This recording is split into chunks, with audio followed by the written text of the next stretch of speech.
Mark, how has the team responded this week in practice? They've responded well. I think in the locker room, like the look in their eye and just of combination of missed opportunity and looking ahead, and saying a lot of good things to each other, taking responsibility, encouragement, whatever the various emotions were at that time, and they've worked well this week. Third week in a row, it looks like you're playing another really good quarterback in Arbuckle. What have you seen out of him, and what does he do well? They really spread it around. They do a nice job. We're kind of similar to them offensively and defensively.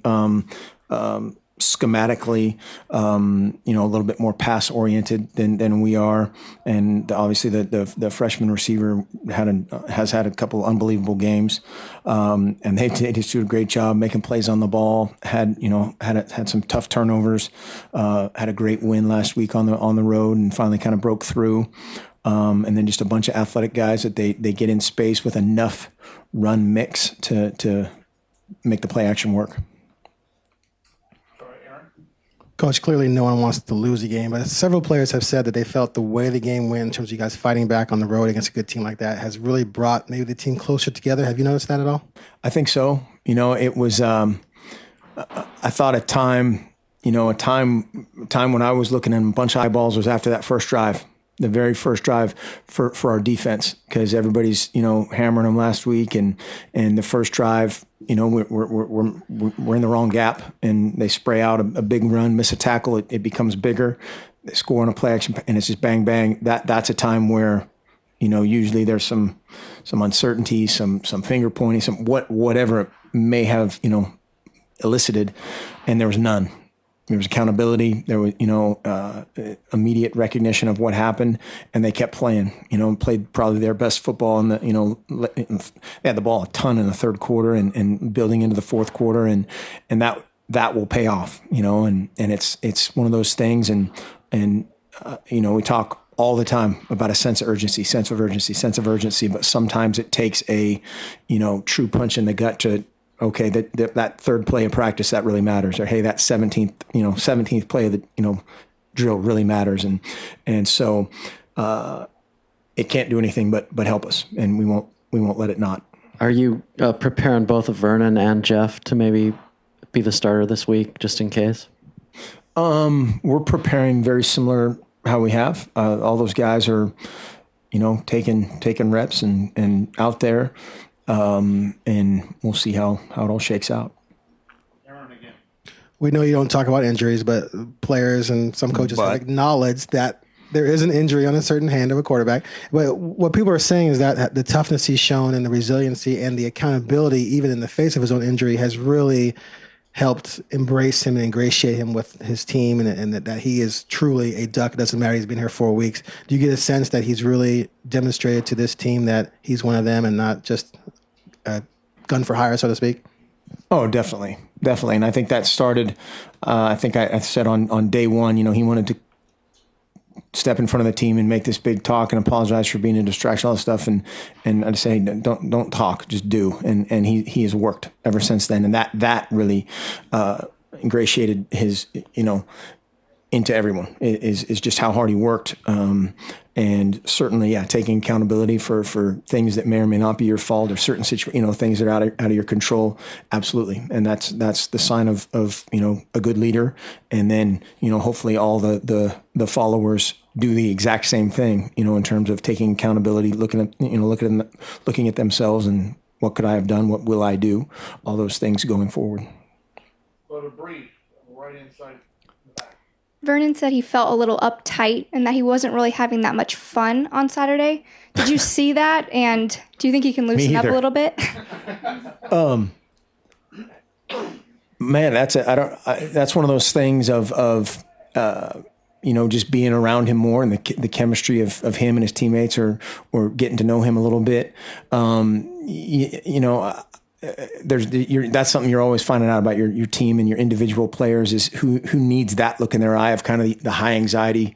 Some guys play better in that mindset. Some guys need to be completely loose. Most people are somewhere on that spectrum.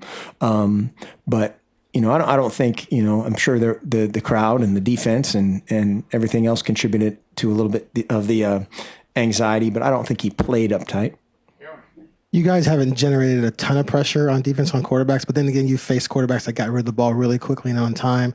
Do you sort of put it on the fact that the quarterbacks have been pretty good at that, or do you wish you were getting more pressure and there are a lot of things you can work on to increase it? Both. It's absolutely both. There's some times when we're in two gap mode up front and not transitioning to pass rush quickly enough or well enough. Part of that, is credit to them. Part of that is stuff that we can work on. In our 4-man pressures last week, we did a decent job of making Connor Cook move his feet. There's a bunch of stuff in our stunts and our line games that we can technically clean up, and our guys have worked to that end. And then there's always things from a schematic standpoint that you're going back and forth on, whether it's pressure over coverage or types of pressures, all those things. What's the takeaway from Marcus Mariota's game? Did you watch it? I didn't get to see all of it. I recorded it some point in the far distant future. I'll try to watch it. But no, that was, awesome. And, I was joking the other day, not surprising, but it is and it isn't, to go to that level and play that efficiently. I've seen that, seen that before, but to do that at that level against that type of competition is extremely impressive. There was that Wall Street Journal article that said NFL quarterbacks or coaches are kind of concerned about spread option quarterbacks coming into the NFL and how ready they are. And I think the Titans have talked a lot about how prepared Marcus has been. But what have you guys done to help your quarterbacks get ready for that next level?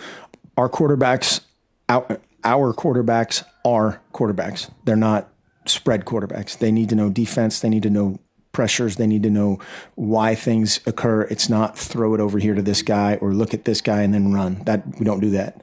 And that was always the bug that everybody said. And I just said, hey, talk to him, ask him something, and you'll like the answer. And to a person, when they came back, it was like, okay, I got it. And they're used to talking to some of these other guys in these other systems that they don't ask them to do anything. And that's not what we do. And again, that's unique to Marcus and unique to, there's each person that comes out is different. It's not this type of, name a coach quarterback type of deal.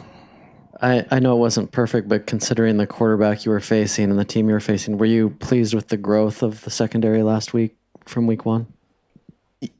Yeah, yes and no. You're always trying to chase better. There's some things that they could have run a little bit better, just ran to the ball again a little bit better, had, a miscommunication for a touchdown that can't tell you how many times we practiced that route. It's like one of their, base concepts and to get beat at all, let alone for a touchdown on that type of thing. Those are the things that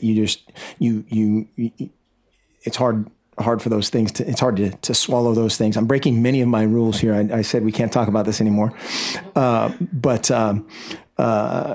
for they played better, but there's more to it than that.